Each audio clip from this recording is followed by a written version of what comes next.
supervisor. I wanted to introduce you to her.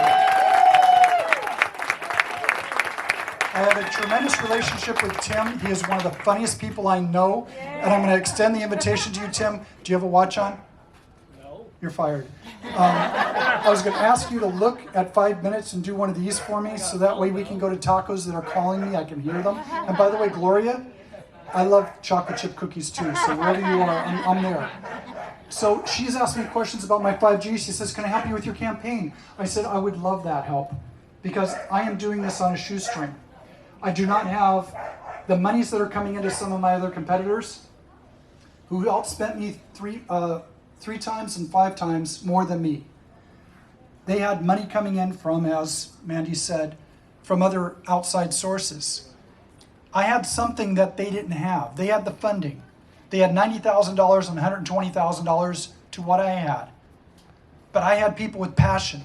They had a fire in their belly. They wanted to see a change in government. And people like you, and many of you are here in the audience, and I say thank you so kindly, because without your help walking door to door, putting down my platform items, I would not have won by 79 votes. Wow. I am now known in the city of Thousand Oaks as Landslide McNamee. Every vote counts. And every vote counts, just by one. That's all you need, 50 plus 1. So what had happened is that I get into city council, and you know, I really feel a divine hand that's been on my shoulder all through this journey. And my life has changed because of it. And Mandy, I like to say you gave me some inspiration here to understand why, when I do so much and it gives my wife a headache, I can tell her it's not me, it's the 5G. Thank you. I love it. So what I'd like to extend to you is what it's like sitting on the other side of the counter during a council meeting. When you have the same groups of Black Lives Matter, 805 Resistance, Indivisible Caneo, and the Greenhouse Gas, Caneo Valley Coalition, whatever they are. They come meeting after meeting after meeting.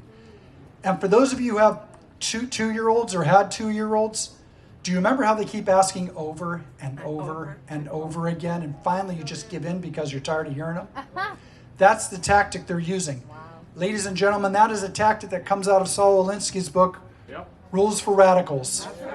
Yes. All of you now need to become radicals. Absolutely. I'm going to give you some things I'd like you to start doing and get active. Take action.